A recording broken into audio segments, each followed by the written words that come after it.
અફઘાનિસ્તાનમાં અમેરિકન સમર્થિત સરકારને ભલે પદભ્રષ્ટ કરીને તાલિબાને કબજો જમાવી લીધો હોય, પણ આ દેશમાં ઉપદ્રવનો અંત નથી. જેનો ડર હતો એ જ થઈ રહ્યું છે. અને આ જ મુદ્દે આપને માહિતગાર કરવા જઈ રહ્યા છીએ અમે કે અફઘાનિસ્તાન પર તાલિબાન હુકુમત તો આવી ગઈ, પણ હવે શું થશે?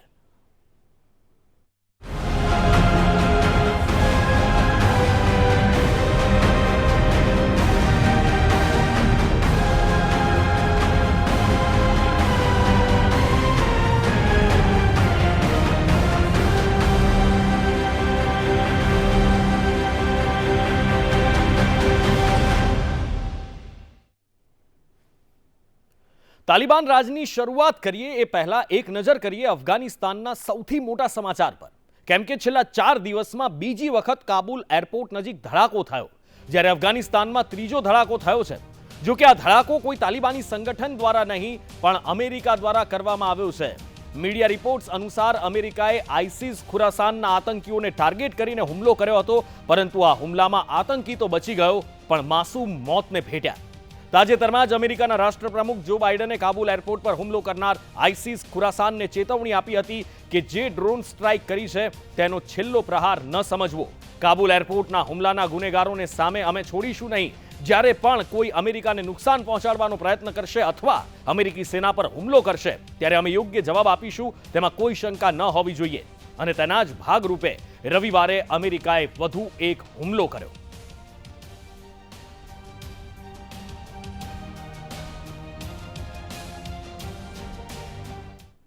તાલિબાની કબજા બાદ દિવસે ને દિવસે અફઘાનિસ્તાનની સ્થિતિ બદથી બદતર થઈ રહી છે. કાબુલ એરપોર્ટ પર થયેલ ફિદાઈન હુમલા તેનું તાજું અને જાગતું ઉદાહરણ છે. અફઘાનિસ્તાન અને પાકિસ્તાન સાથે સંકળાયેલા આતંકી સંગઠનોની મનસા છે કે 31 ઓગસ્ટ સુધીમાં અમેરિકા કાબુલને વિદાય કહે એ પહેલા તેમના ચરિત્ર પર ખૂનના દાગ હોવા જોઈએ. તાલિબાનની ડેડલાઇનને હવે ગણતરીના જ કલાકો બાકી રહ્યા છે. નાટો દેશના કેટલાક સભ્યો અફઘાનિસ્તાનને અલવિદા કહી ચૂક્યા છે. ત્યારે અફઘાનિસ્તાનની ધરતી પર હવે શું થશે એ સૌથી મોટો સવાલ છે.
ભારત અમેરિકાનું મિશન કેટલું દૂર?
દુશ્મનોની સાથે અફઘાનીઓએ ઉઠાવ્યો વિરોધ.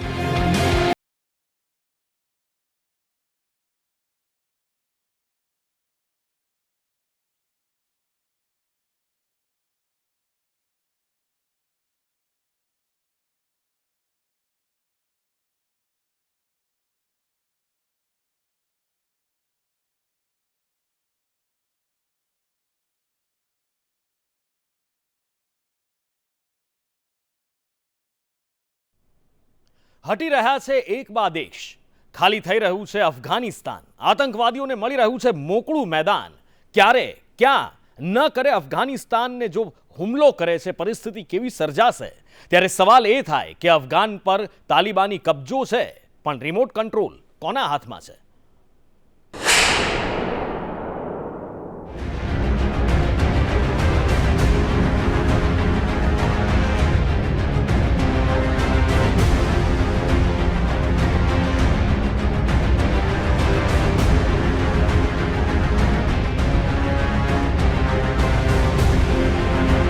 પંદર ઓગસ્ટે અફઘાન પર કબજો કર્યા બાદ તાલિબાને અન્ય દેશોને આપેલી 31 ઓગસ્ટની ડેડલાઇન પૂર્ણ થવા આવી છે. ત્યારે અફઘાનિસ્તાનમાંથી અમેરિકા સહિત અનેક દેશો પોતાના નાગરિકોને સુરક્ષિત રીતે બહાર કાઢી રહ્યા છે. પરંતુ શનિવારથી જ તાલિબાને કાબુલ એરપોર્ટ પર કબજો કરવાનું શરૂ કરી દીધું છે, જેના ભાગરૂપે તાલિબાને એરપોર્ટના કેટલાક દરવાજા બંધ કરી દીધા હતા અને એરલિફ્ટ મિશનમાં જોતરાયેલા દેશો પર પ્રેશર બનાવવાનો પ્રયાસ કરી રહ્યું છે. મોટાભાગના અફઘાનીઓ દેશ બહાર જવાની આશા સાથે એરપોર્ટ પર પહોંચ્યા, પરંતુ તાલિબાન તેમને દેશ બહાર જવા દે તેવું લાગતું નથી. ત્યારે કાબુલ એરપોર્ટ પર કબજો કરવા માટે તલપાપડ તાલિબાનના કબજામાંથી કેટલા દેશ બહાર નીકળવામાં સફળ રહ્યા અને હજુ કેટલા દેશ પોતાનું એરલિફ્ટ મિશનમાં લાગ્યા છે. ઉત્તરી એટલાન્ટિક સંધિ સંગઠનના મોટાભાગના દેશો અફઘાનિસ્તાનમાંથી 2 દાયકા બાદ પોતાના સૈનિકોને વતન પરત લઈ ગયા છે. 15 ઓગસ્ટથી અત્યાર સુધીમાં અમેરિકાએ પોતાના 1 લાખથી વધુ નાગરિકોને સુરક્ષિત અફઘાન બહાર કાઢ્યા અને હજુ 31 ઓગસ્ટ સુધીમાં તમામ નાગરિકોને સુરક્ષિત બહાર કાઢી લેશે તેવો દાવો પણ થઈ રહ્યો છે. અને છેલ્લે 24 કલાકમાં 2000 જેટલા અમેરિકન્સને બહાર કાઢવામાં આવ્યા છે. તો આ તરફ શનિવારે બ્રિટનની છેલ્લી ફ્લાઇટ પોતાના નાગરિકોને લઈને અફઘાનની ધરતીને અલવિદા કરી ચૂકી. બ્રિટને અત્યાર સુધીમાં પોતાના 15000 જેટલા નાગરિકોને અફઘાનિસ્તાનમાંથી આઝાદી અપાવી. તો ફ્રાન્સે શુક્રવારે જ પોતાના એરલિફ્ટ મિશનને પૂર્ણ જાહેર કરી દીધું. પરંતુ અફઘાનમાં હજુ પણ મોટી સંખ્યામાં ભારતીયો ફસાયેલા હોવાનું સામે આવી રહ્યું છે અને સતત ભારત સરકાર પોતાના નાગરિકોને પરત લાવવાના શક્ય તમામ પ્રયાસોમાં લાગી છે. ત્યારે ભારતનું મિશન એરલિફ્ટ મુશ્કેલી ભર્યું રહેવાની શક્યતા છે. યુકે અફઘાનિસ્તાનમાં છેલ્લા 2 દાયકાથી ચાલી રહેલા સૈન્ય અભિયાનને સમાપ્ત કર્યું. યુકેના વડાપ્રધાન બોરિસ જોન્સનને નીકાળવામાં સફળ લોકોએ વીર કહીને સંબોધિત કર્યા.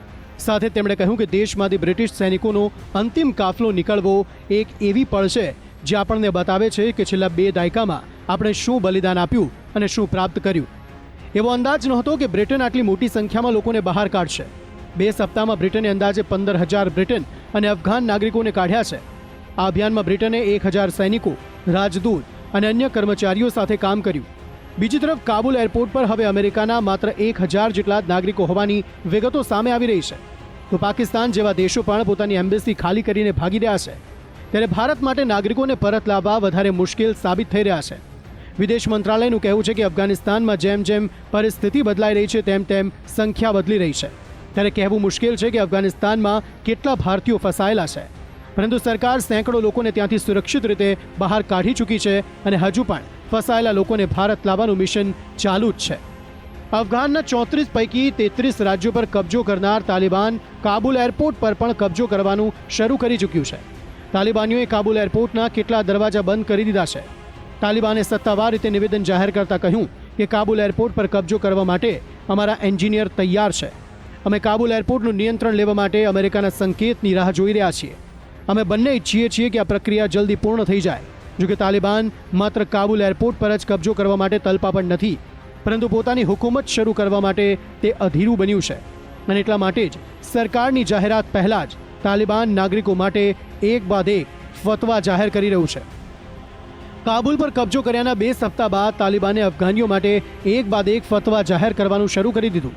તાલિબાનના પ્રવક્તાએ સોશિયલ મીડિયાના માધ્યમથી કાબુલવાસીઓ માટે ફતવો જાહેર કર્યો છે કે ઇસ્લામિક અમીરાતની સુરક્ષા જાહેરાત કાબુલ શહેરમાં જેમની પાસે વાહન, હથિયાર, ગોળા બારૂદ સહિતની સરકારી સંપત્તિ હોય તો તે 1 સપ્તાહની અંદર તમામ વસ્તુ ઇસ્લામિક અમીરાતના સંબંધિત અધિકારીઓને સોંપી દે, નહીં તો તેમની સામે કાયદાકીય કાર્યવાહી કરવામાં આવશે. આના પરથી એટલું તો સાબિત થઈ રહ્યું છે કે તાલિબાન ટૂંક જ સમયમાં સરકારની જાહેરાત કરી દેશે અને નાગરિકો પર પોતાની જો હુકમી શરૂ કરી દેશે. આ ઉપરાંત સ્થાનિક મીડિયાનો દાવો છે કે તાલિબાને હાયર એજ્યુકેશનમાં હવે એક ક્લાસમાં છોકરા છોકરી સાથે નહીં ભણી શકે. આ માહિતી આપતા સ્થાનિક પત્રકારે પોતાના ટ્વીટમાં લખ્યું કે અફઘાનિસ્તાનના કાર્યકારી શિક્ષણ મંત્રીએ જાહેરાત કરી છે કે હાયર એજ્યુકેશનના અભ્યાસ દરમિયાન છોકરા અને છોકરીઓ એકસાથે અભ્યાસ નહીં કરી શકે. આ સાથે તાલિબાને તહેરીકે તાલિબાન પાકિસ્તાનને ચેતવણી પણ આપી. તાલિબાનના પ્રવક્તાએ પાકિસ્તાની તાલિબાનને પોતાના સારા ભવિષ્ય માટે ઇસ્લામિક અમીરાતનું પાલન કરવાની સૂચના આપી. સાથે તેમણે કહ્યું કે ટીટીપી જો અફઘાનિસ્તાન તાલિબાનને પોતાનો નેતા માને છે તો તેણે અમારી વાત માનવી જોઈએ. જેના પરથી સ્પષ્ટ થઈ રહ્યું છે કે તાલિબાન હવે ટૂંક જ સમયમાં અફઘાન પર સત્તા ચલાવનાર નેતાઓની જાહેરાત કરશે અને અફઘાનીઓ પર છાતી ઠોકીને સિરિયા કાનૂન અમલી બનાવશે. આ સાથે તાલિબાન તેમના વિરોધીઓનો અવાજ દબાવવાની કોશિશ પણ કરી રહ્યું છે, જેના ભાગરૂપે તાલિબાને પંજશીરમાં ઇન્ટરનેટ સેવા બંધ કરી દીધી. બીજી તરફ તાલિબાની પ્રવક્તાએ કતરમાંથી અફઘાનના પૂર્વ રાષ્ટ્રપતિ અશરફ ગનીને દેશના નાણાં પરત કરવાની ધમકી પણ આપી છે. 20 વર્ષ બાદ અફઘાનિસ્તાન પર કબજો કરનાર તાલિબાન હવે પોતાની સત્તા બનાવવામાં જોતરાયું છે. એક બાદ એક પોતાની મનશા જાહેર કરી રહ્યું છે. પરંતુ અફઘાનિસ્તાનની કાંટાળી સરજમીનનો તાજ પહેરવો તાલિબાન માટે લોઢાના ચણા ચાવવા બરાબર સાબિત થઈ રહ્યો છે. કેમ કે કબજો તો થઈ ગયો, પરંતુ સાથી આતંકી સંગઠનનો વિશ્વાસ જીતવામાં તાલિબાન ક્યાંક થાપ ખાઈ રહ્યું છે.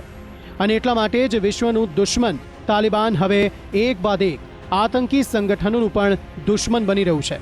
અને એટલા માટે જ તાલિબાન માટે અફઘાન પર રાજ કરવું મુશ્કેલ જ નહીં, પરંતુ બહુ મુશ્કેલ સાબિત થઈ શકે છે. બ્યુરો રિપોર્ટ, સંદેશ ન્યૂઝ. અફઘાનિસ્તાનમાં ભલે અમેરિકન સમર્થિત સરકારને પદભ્રષ્ટ કરી તાલિબાને કબજો જમાવી લીધો હોય, પરંતુ આ દેશમાં ઉપદ્રવનો અંત નથી. હવે અફઘાનિસ્તાનમાં અસ્થિરતા, અશાંતિ અને ગૃહ યુદ્ધ જેવી સ્થિતિમાં વધારો થશે. કાબુલ એરપોર્ટ પર આઈસીસ ખુરાસાન દ્વારા કરવામાં આવેલો હુમલો તેનો બોલતો પુરાવો છે. 31 ઓગસ્ટે જ્યારે અમેરિકા સહિતના નાટો દેશના સૈનિકો અફઘાનિસ્તાનને અલવિદા કહી દેશે, એવામાં આવનારા દિવસોમાં સ્થિતિ વધુ વણસી શકે છે. કેમ કે તાલિબાનના દુશ્મન કેટલા છે એનો કોઈ જ હિસાબ નથી.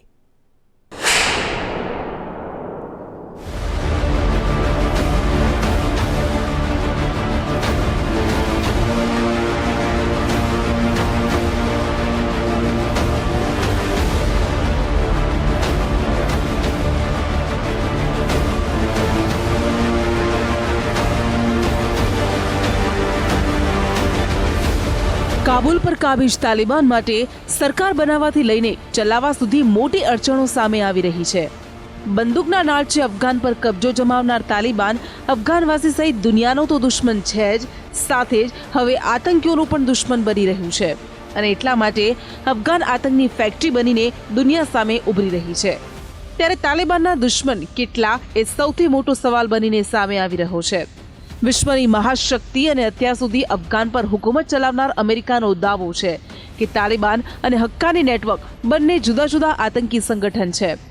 મહત્વનું છે કે તાલિબાન અફઘાન પર કબજો કરવાનો દાવો કરી રહ્યું છે અને હક્કાની નેટવર્કને અફઘાનની સુરક્ષા સોંપવામાં આવી છે. પરંતુ જો આ બંને સંગઠન વચ્ચે તિરાડ પડે તો અફઘાનિસ્તાનની શાંતિ હણાઈ શકે છે. કેટલાક તજજ્ઞોનું માનવું છે કે હક્કાની નેટવર્ક આઈએસઆઈએસ ખુરાસાન સાથે મળેલું છે, માટે આવનારા સમયમાં હક્કાની નેટવર્ક તાલિબાન સાથે છેડો પાડે તો નવાઈ નહીં અને અફઘાનિસ્તાનમાં તાલિબાનનું નહીં પરંતુ આઈએસઆઈએસ ખુરાસાનનું આધિપત્ય સ્થપાઈ શકે છે.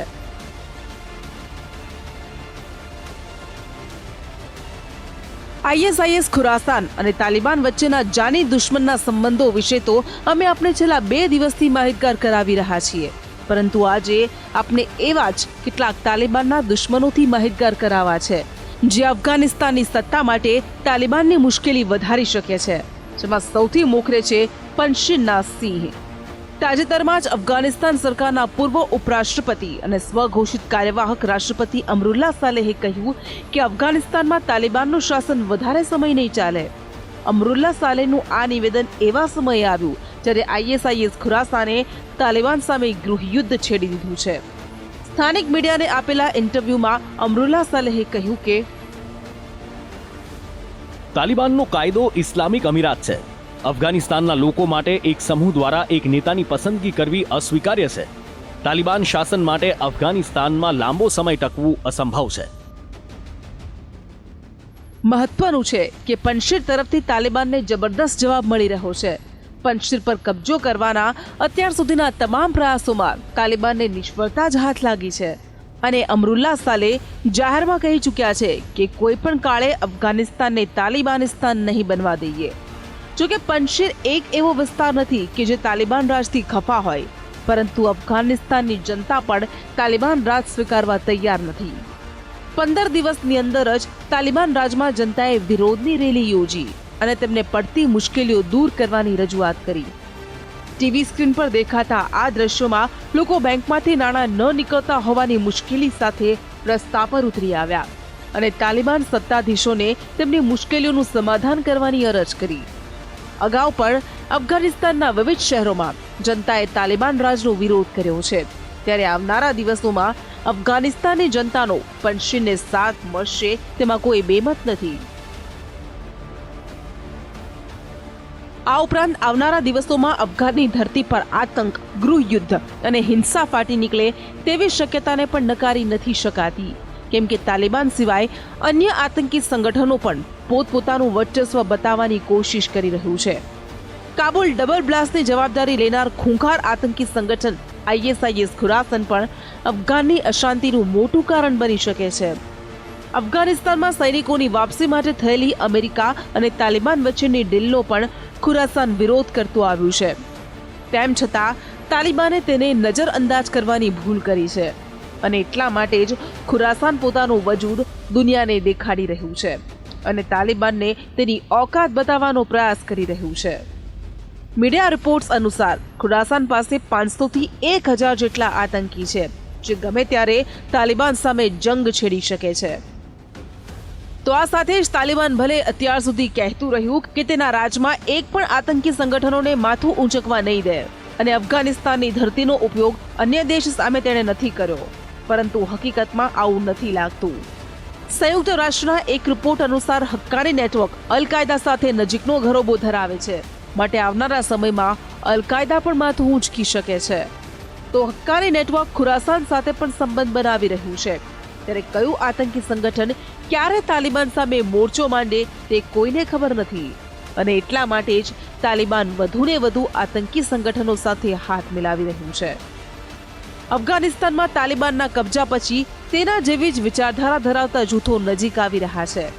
અહેવાલો છે કે પાકિસ્તાનના આતંકી સંગઠન જૈશ એ મોહમ્મદે ઓગસ્ટના 3જા સપ્તાહમાં કંધારમાં તાલિબાની નેતાઓ સાથે મુલાકાત કરી હતી. જૈશે ભારતમાં તાલિબાનનું સમર્થન માંગ્યું છે, ત્યારે ભારતની ગુપ્તચર એજન્સીનું માનવું છે કે સરહદે આતંકી ગતિવિધિ વધી શકે છે. મહત્વનું છે કે તાલિબાન અને જૈશ એક જેવી જ વિચારધારા ધરાવતા આતંકી સંગઠન મનાય છે. હાલમાં જ કાબુલ પર કબજા પછી અનેક જૈશ સભ્યોને અફઘાનિસ્તાનની જેલમાંથી મુક્ત કરવામાં આવ્યા છે અને તેઓ ભારત પર હુમલાનું કાવતરું ઘડી રહ્યા હોવાની વિગતો પણ સામે આવી રહી છે, જે ભારતની ચિંતા પણ વધારી રહી છે. બ્યુરો રિપોર્ટ, સંદેશ ન્યૂઝ.